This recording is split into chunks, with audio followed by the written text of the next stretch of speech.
About the performance of our group tonight. Just felt like we had a really good week of practice. Yesterday, as sharp of a walkthrough, run-through as we've had, and they got up this morning. At 7:30 this morning, they're chomping at the bit, and I was a little worried about us being too excited to play today. But I knew we were ready to play. I knew we were going to play well. I think Temple has a lot of talent over there. This is a team that. This is the first win at home against Temple since '96. That's a long time. And, some of the older kids talked about just, how badly Temple beat them their freshman and sophomore years. I think just embarrassing performances. And so to see our group of older kids go out there and play that way against that program at home, that's just a really impressive performance by those kids. And just really proud of them, proud of the work that they're putting in.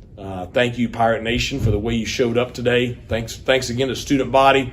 Got to visit with them a little bit before the game as they were preparing to come in, and just really a special stadium there today in spite of the elements. So good win number 5. So we're 5-4 over 500 in November. Good night. Coach, you mentioned the 5 wins. You usually don't like to look ahead, but now one win from the bowl, is that something you can start talking about now? Nah, I don't. No, you can't, because you got to focus on who you're playing. They all know it. Believe me, promise you, they know it. Everybody in Greenville knows it. But we're playing a very good Memphis team. Knocked off a ranked SMU team today. We've got to go 2 there. It's an early kickoff. I've seen some on film already. I know that receiver they've got is pretty special. So we're going to have our hands full. But the focus is just trying to get better every day and trying to play really well next weekend in Memphis, and we'll see if we're good enough. Mike, I think all 3 touchdown passes were to tight ends tonight. Yep. Was that something that you saw in game plan for, or is that something that just kind of happened? Well, I think we saw it in practice, and I think we continue to see it with the development of that group. I thought Ryan Jones had his best week of practice this week, and I made the comment to John Gilbert either yesterday or Thursday. I said, I'm telling you, he's making plays in practice that are just extremely impressive. I said, there's going to be a game somewhere along in here where he's going to have just a blowout, breakout game. And I think tonight was it. That's pretty impressive. Over 100 yards receiving for a tight end, 2 touchdowns, real close to having a third right there. Just barely stepped out. And then Shane, I've said it, Shane is the total package. Good blocker. He's a good receiver. He's still really, really young. So those 2 guys just really, they're a great 1-2 punch there. Aaron Jarman, ironically Temple transfer, did a lot of great things in the run game tonight. So that tight end room had a real good night tonight. 168 yards total that you allowed them.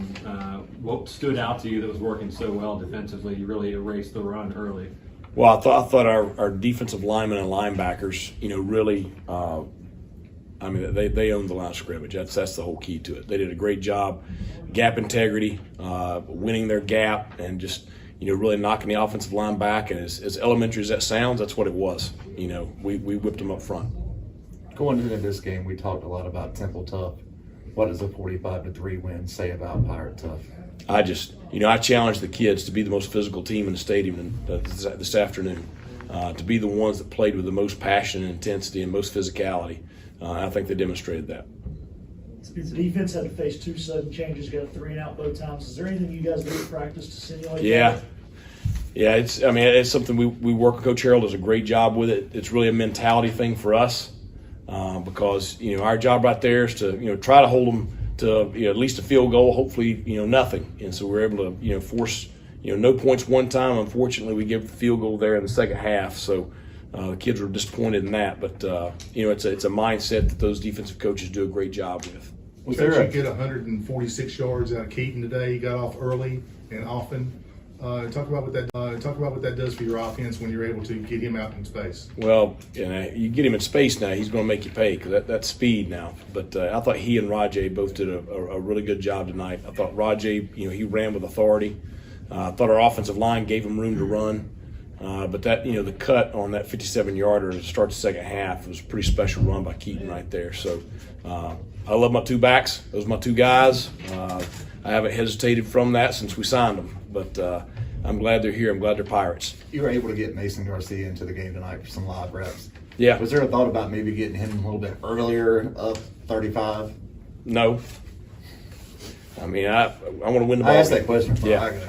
Yeah, yeah. No, I mean, I tell you, mate, and I hate he had a turnover. He hates he had the turnover. You know, it's good to get him that game experience.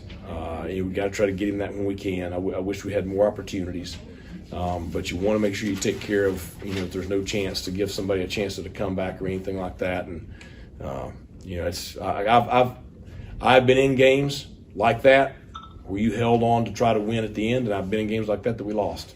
So you just gotta kind of try to have a feel for when's the right time. Coach, can you describe the growth of your defense from the beginning of the season to what we got to see tonight? Well, I mean, I just think that experience, maturity. Again, most of those guys are second-year players. You know, the linebackers aren't, but the front is. You know, I just think that they're playing very well within the scheme. I think they're playing with a lot of confidence. And I think the combination of, you know, Coach Harold does a great job with, you know, the game plan each week, but the kids know the stuff so well. I mean, the volume that we take into a game is probably as much as I've ever taken into a game defensively, and the kids can handle it. And you know, we had very few breakdowns tonight, but the real key to it is not the scheme as much as how they play. You know, the physicality, the high effort, the intensity. I mean, it's that bunch. You know, they love the way we play together, and they embrace, you know, that style of play. A few weeks ago, the issue on offense was finishing out drives. It wasn't Yeah. picking up yards. Clearly not an issue tonight. What do you attribute that success to? Well, I think that our offensive line played very, very well tonight, and we challenged them this week that was going to be the key to the game. You know, if that offensive line's playing well, and you know our quarterback, you know, he had one mistake, and other than that, played a really, really good ball game tonight. Those two running backs, I mean, it's when we're firing on all cylinders, we got a good bunch, and so I just think it's everybody being on the same page. Execution's much, much better. We didn't, you know, had the 2 interceptions, but really, you know, one was after the game was out of hand. So you're doing a better job taking care of the football. You know, not a bunch of stupid penalties. You know, stopping drives and stuff. And that's really been the thing that's been frustrating is, you know, when we've been stopped this year, it's usually been because of us. And so I thought we just did a better job of execution the last couple of weeks. When you see Holden 50 yards downfield leading that Keith Mitchell run, what does that say about him? Don't do anything stupid and get yourself hurt, for one. But I mean, that's the way that bunch is, though. I mean, that's, you know, I'll tell you, that is we're getting to, I don't know if this is the best ever or something like that. That team culture in that locker room is pretty special. Those kids, I don't hear anything about stats. I don't hear anything about touches. You know, they all love each other and they play their freaking tails off for each other. And I'm telling you, there ain't a whole lot of locker rooms around like that. You want to know why? You know, some of these teams are having problems, culture problems, and underperforming and stuff like that. It's because they let things get away and get too me, selfish stuff. You know, if they keep the focus on each other and keep the focus on the team, good things happen. And that's what you're seeing from that group in there. You're starting to put some momentum together now, and you could hear the locker room. Yeah, after the it's a game. good They locker sounded room very tonight. excited. What does that do for you heading into next week? Well, we won 2 in a row in league play, so that's 2 in a row in league play. You know, we'll try to see if we can win another one. So it's going to be a stiff test next week. Good football team, but we've got a good football team too.